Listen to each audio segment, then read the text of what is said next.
그러면 소장님이 이제 여기 공간 분석을 했을 때 저는 두 가지 정도인 것 같은데, 하나는 이게 잊지 말아야 될 공간에 있는 것 자체가 주는 놀라움.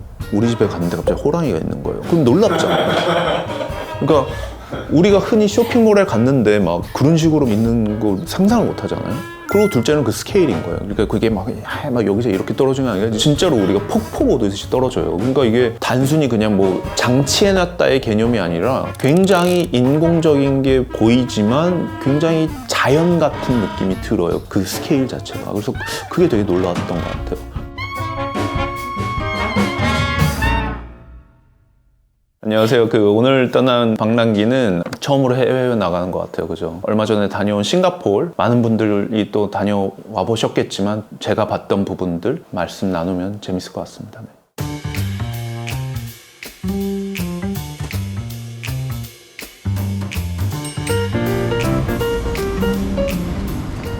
확실히 아열대여가지고 창이 에어포트에는 굉장히 녹지가 많은 것 같습니다. 이게 다 진짜입니다, 진짜. 옆에도 다 나무들이 있네. 네네. 그래가지고 저기 싱가포르 워낙에 기후가 아열대 기후니까 실내에서 이렇게 나무 키우는 게 상대적으로 수월한가 보더라고요. 그래서 그러다 보니까 실내 공간에서 그렇게 답답함이 많이 느껴지진 않았던 것 같아요. 네.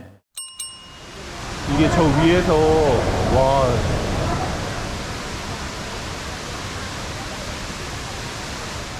지금 영상 보시는 것 같이 공항에 있으면은 공항 옆에 쇼핑몰이 있어요. 쇼핑몰에 있는 주얼이라고 하는 그 보석과 같은 폭포수인데, 모센 사프티라는 건축가가 있어요. 우리가 흔히 아는 마리나 베이 샌즈라고 하는 그 타워 호텔동 3개 있고 위에 배처럼 띄어져 있는 그거를 설계한 사람이 설계를 했고, 일단 그렇게 실내에 물이 떨어지는 것 자체가, 그러니까 폭포처럼 떨어지는 것 자체가 너무 아름답고 그 소리도 아름답고 하는데, 또 그게 지하에 가면은 유리통으로 이렇게 막아놔서 물 떨어지는 건 보이는데 소리는 안 들려요.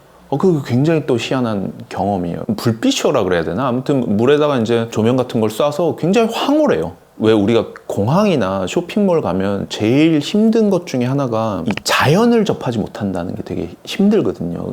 프레쉬 에어가 없고 막 자연광이 막 좀 적어지고 막 이러면 되게 힘들어 하는데, 여기는 이제 그런 부분이 있어서 사람들이 좀 숨 쉴 그 구멍들이 생기는 것 같아요. 아까 황홀하다고 하셨는데 그런 황홀함을 줄 수 있는 어떤 공간의 기본 요소들 같은 게 있을까요? 딱 들어왔을 때 와. 기본적으로 쓰는 어떤 장치, 트릭 같은 거는 있는 거예요. 그러니까 예를 들어서 자연 채광이 안 되는 데를 지나서 딱 어떤 공간을 갔는데 자연 채광이 확 와요.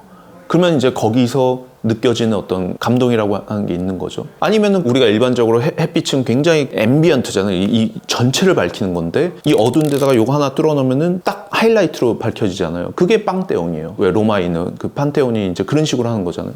아니면은 굉장히 그냥 일반적인 높이의 공간을 갔는데 어딜 딱 갔더니 갑자기 천정이 확 높아져요. 그러니까 이런 장치는 뭐 법칙이 있다라고 얘기하기는 힘들겠지만, 기본적인 어떤 사람들이 느끼는 어떤 와우 모멘트를 잘 활용은 하죠. 사실 건축 공간을 만들 때. 예. 그러면 소장님이 이제 여기 공간 분석을 했을 때 저는 두 가지 정도인 것 같은데, 하나는 이게 잊지 말아야 될 공간에 있는 것 자체가 주는 놀라움. 우리 집에 갔는데 갑자기 호랑이가 있는 거예요. 그럼 놀랍잖아요. 그러니까 우리가 흔히 쇼핑몰에 갔는데 막 그런 식으로 있는 걸 상상을 못 하잖아요. 그리고 둘째는 그 스케일인 거예요. 그러니까 그게 막 여기서 이렇게 떨어지는 게 아니라 진짜로 우리가 폭포 보듯이 떨어져요. 그러니까 이게 단순히 그냥 뭐 장치해놨다의 개념이 아니라 굉장히 인공적인 게 보이지만 굉장히 자연 같은 느낌이 들어요. 그 스케일 자체가. 그래서 그게 되게 놀라웠던 것 같아요. 그 다음에는 이제 저도 건축하니까, 야, 그러면 저게 그러면 물을 어떤 식으로 다시 펌핑하고 뭐 이게 유리를 어떻게 타고 내려오고 뭐 이런 그건 다음 얘기인 거고. 예. 택시를 타고 마리나 베이 샌즈 호텔로 이제 이동을 하고 있는 중입니다.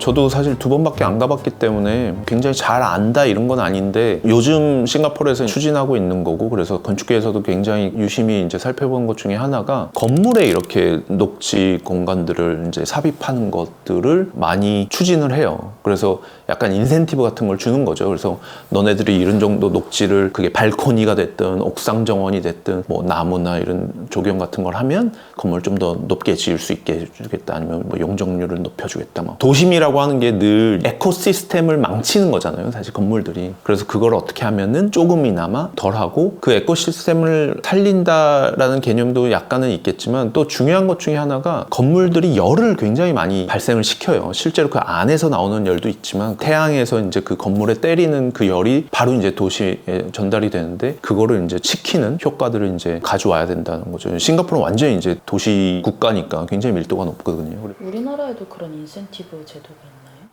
있죠. 우리나라도 공개공지나 조경 같은 걸 해서 이제 인센티브 하는 제도가 있는데, 아직까지는 막 싱가포르처럼 막 건물 중간에 막 발코니에 막 나무를 했다고 해서 더 주고 이런 거는 아직까지는 없어요. 근데 이게 계속 말씀드리지만 기후가 좀 많이 달라서, 그냥 씨 뿌리면 알아서 막 쭉쭉쭉쭉 자라는 그런 기후랑, 우리 다 강낭콩 키워봤잖아요. 그러니까 막 뭘 해도 맨날 죽어 막 그런 기후랑 좀 다르긴 한데, 전반적으로는 좋을 수 있을 것 같아요. 모기 걱정만 좀 안 할 수 있으면 사실 좋을 것 같긴 해요. 네. 이게 세 개의 타워가 배를 받치고 있는 형상입니다. 그리고 그 가운데 이제 아트리움이 있죠. 아트리움. 호텔이 그 로비가 단순히 체크인하고 뭐 체크아웃하고 호텔 투숙객들한테만 공개되는 그런 개념으로 이제 됐었는데, 그 존 포츠만이 이제 아트리움이라는 개념을 가지고 들어오면서 공공 공간처럼 만든 거예요, 아트리움을. 그때서부터는 여기가 이제 몇 가지 요소가 있는데, 예를 들어서 호텔의 복도가 이 아트리움에서 보여요. 그리고 엘리베이터들이 또 보이고, 그러니까 수직으로 왔다 갔다 하는 것들이 여기서 보이고, 이런 식물 조경이나 그 다음에 조각 같은 이제 좀 더 공공성을 가진 장식들이 그 로비에서 보이죠. 그 존 포트만이란 분이 호텔의 아트리움 공간이라고 하는 게 퍼블릭 스페이스가 되어야 되고 그렇게 꾸며져야 된다라고 하나의 새로운 건축 유형을 만드신 분이에요. 옛날에는 호텔 로비가 그런 데가 아니었어요. 산업화 이전에는 여행이라고 하는 게 흔하지가 않았고, 여객 비행기 그게 이제 활성화가 되면서 갑자기 이제 호텔 비즈니스라고 하는 게 막 된 거고, 호텔이라고 하는 문턱이 확 낮아졌잖아요. 그런 면에서 되게 하나의 어떤 유형, 그 다음에 또 호텔 안에서의 어떤 공공성, 이런 얘기를 한 부분에서 저는 굉장히 훌륭한 것 같아요. 실제 그래가지고 그 마리나 베이 샌즈도 사프티라는 건축가가 이제 설계했지만, 그런 개념은 다 이제 차용을 하는 거예요.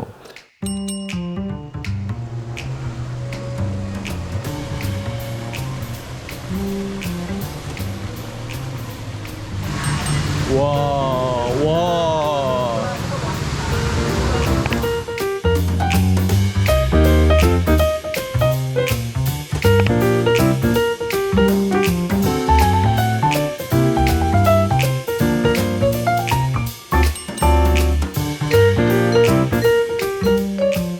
가든 스파이더 베이가 싱가포르의 랜드마크인 마리나 베이 샌즈 뒤편에 이제 있는 식물 정원이죠. 식물원이에요, 식물원. 거기에 그러니까 그 도움이 두 개가 있어요. 하나가 플라워덤이고 하나가 클라우드 포레스트인데, 거기는 이제 컨트롤되는 기후이기 때문에 각종 지역에 있는 식물들도 많이 볼 수 있고, 그래서 꽃을 좋아하시면 거기 되게 좋아하실 것 같아요. 근데 다른 그 돔이 이제 클라우드 포레스트라는 데가 있어요. 거기가 너무 멋있었던 것 같아요. 이제 보시는 것처럼 이렇게 그 위에서 막 폭포도 떨어지고, 거기는 절벽 같은 환경을 만든 거예요. 그래가지고 사람들이 실제로 거기 위에 올라갈 수가 있어요. 약간의 놀이동산 같은 느낌이지만, 그러나 굉장히 또 자연을 느낄 수 있는, 왜냐면 저런 식물들이랑 이런 건 다 진짜니까. 그게 되게 멋있었던 것 같아요, 그 경험이. 구경을 뭐 이제 열심히 하다가 너무 피곤해가지고 플러튼 호텔이라고 되게 유명한 호텔이 있는데, 거기 한번 로비도 구경할 겸 차 한잔하고 쉴 겸 해서 들어가 봤습니다.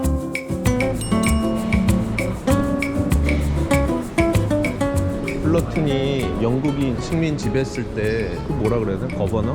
퍼스트 거버너가 플러튼이었는데 1920년대에 지은 건물이라고 합니다.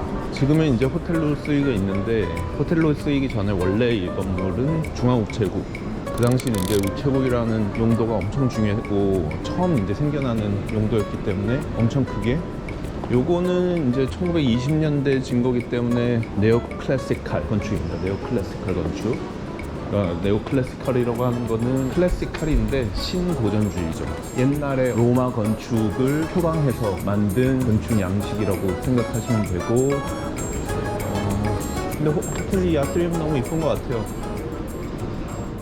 그리고 이제 싱가포르 굉장히 다인종이더라고요. 타운이 있더라고요. 그러니까 말레이 사람들도 있고 또 인도네시아 계열도 꽤 많이 있더라고요. 그리고 이게 종교가 다르잖아요. 말레이 쪽이 이제 이슬람 쪽이 많잖아요. 인도네시아도. 그러니까 약간 싱가포르 안에서도 좀 더 이국적인 어떤 모습들이 나오는 지역이 있더라고요. 또 재밌는 게 뭐냐면은 우리가 진짜로 그러니까 이슬람을 정말 모르는 건데 제가 거기 컨퍼런스 다 끝나고 저녁을 이제 다 같이 먹으러 그 동네를 이제 가자고 거기 꽤 유명한 말레이 레스토랑이 있대요. 이슬람식 이거라고 하더라고요. 뭐 그런갑다 했는데 야 거기 가면 술 못 먹으니까 우리 컨퍼런스가 호텔에 있었거든. 거기서 야 술 좀 먹고 가자 그러는 거여서 아니 왜 식당에서 술이 없나 그랬는데 이슬람 쪽이기 때문에 술 자체가 없는 거예요 식당에. 그런 게 좀 인상적이었던 것 같은 큰 충돌 없이 각자의 종교와 각자의 인종, 각자의 역사 이런 것들이 다 존중받으면서 이렇게 살고 있는 데인 것 같더라고요. 그래서 재밌어요. 예, 싱가포르 가면. 그런 부분이 재밌었던 것 같아요. 저희가 이제 처음으로 방랑길을 떠나봤습니다. 첫 행성지로 어쩌다 보니까 싱가포르이 됐는데 재밌게 봐주셨으면 좋겠고 다음에는 뉴욕 갈 거니까 또 뉴욕에 추천해 주시면 미리 갔다 왔겠구나 제가 그죠? 그래도 혹시 모르니까 또 여러 군데 추천해 주시면 제가 언젠가 뭐 그 추천 경로를 따라서 또 방랑을 해보겠습니다. 네, 감사합니다.